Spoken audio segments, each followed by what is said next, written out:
बजरंगबली की, बजरंगबली की, भारत माता की, बंसी वाले की, बागेश्वर धाम की। आज के इस राम कथा और गौ महोत्सव के इस कार्यक्रम में परम पूज्य व्यासपीठ पर विराजे पंडित श्री धीरेन्द्र शास्त्री जी महाराज और मंच पर विराजमान सभी संतगण, हमारी लोकसभा के अध्यक्ष ओम बिरला जी, शिक्षा मंत्री एवं पंचायत राज मंत्री मदन दिलावर जी, ऊर्जा मंत्री हीरालाल नागर जी, हमारी विधायक कल्पना देवी जी और पूर्व कैबिनेट मंत्री और विधायक सुबाबस मंदसौर से श्री हरदीप सिंह जी और सभी कोटा झालावाड़ जिले से, एमपी से इतनी बड़ी संख्या में आए सब धर्म प्रेमियों, सबसे पहले तो मैं आप सभी का वंदन करता हूं, अभिनंदन करता हूं और इतनी बड़ी संख्या में आए सभी आप सभी को मैं प्रणाम करता हूं। ये बहुत ही अच्छा दिन है और जहां हमारे बागेश्वर धाम पहुंच जाते हैं वहां तो वो हमारी धरती पुण्य धरती हो जाती है। मैं आप सभी से कहना चाहता हूं कि ये राम नाम का अमृत पान जो कर रहे हैं, हनुमान जी महाराज की जो कथा आप सुन रहे हैं और गौ माता की जो कथा आप सुन रहे हैं, आप अपने जीवन को पूरी तरह से राम में, क्योंकि राम के नाम में और गौ माता की जो कथा आप सुन रहे हो उसमें है, निश्चित रूप से हम सभी का बेड़ा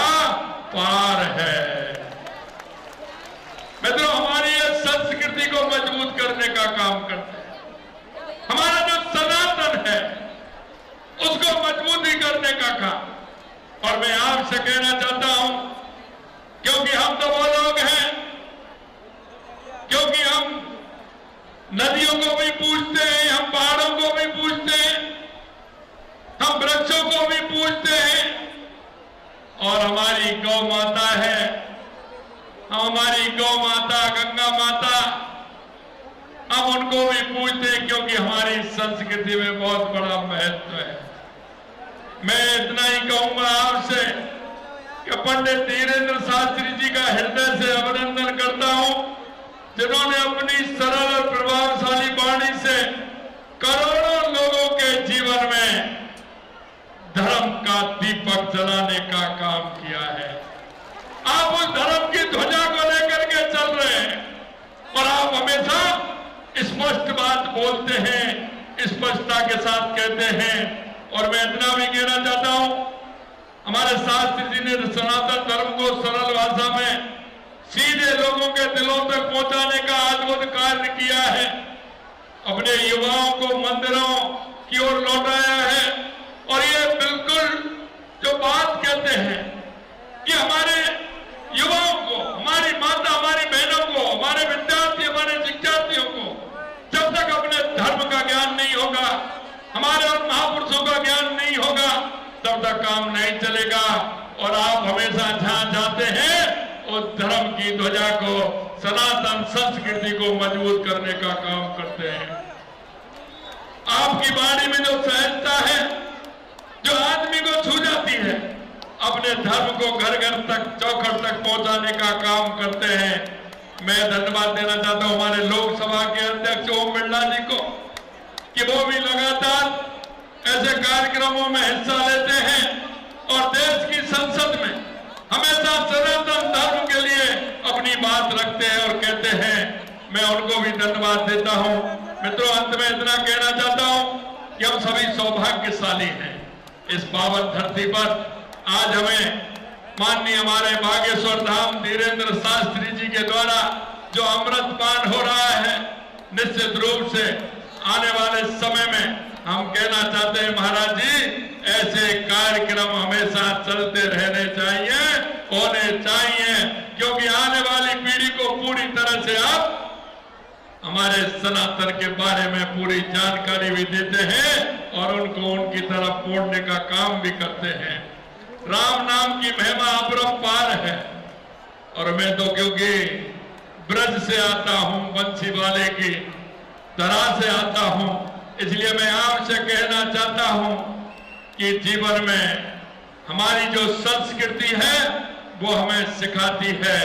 कि हमें सभी के साथ अच्छा व्यवहार करना चाहिए। हम सभी में सद्भावना के साथ काम करते हैं, लेकिन मैं इतना कहूंगा कि हमारी संस्कृति के अंदर जो है, अगर आप उसको देखोगे, भगवान राम भाई के प्रति कैसा होना चाहिए, माता के प्रति कैसा व्यवहार होना चाहिए, बड़ों के प्रति कैसा व्यवहार होना चाहिए, समाज में कैसा व्यवहार होना चाहिए, जब हम अपने जीवन में इसको ढालेंगे तो निश्चित रूप से जो हमने हमारे देश के यशस्वी प्रधानमंत्री नरेंद्र मोदी जी ने जो राम राज्य की कल्पना की है, हम इस धर्म ध्वजा के माध्यम से हमारे राम राज्य जिसे कहते हैं, निश्चित रूप से जब सभी के अंदर सद्भावना होगी तब राम राज्य की स्थापना भी करेंगे। मैं आप सभी को पुनः बहुत बहुत धन्यवाद देता हूं और महाराज जी के चरणों में प्रणाम करता हूं, आए हुए हमारे संतों के चरणों में प्रणाम करता हूं और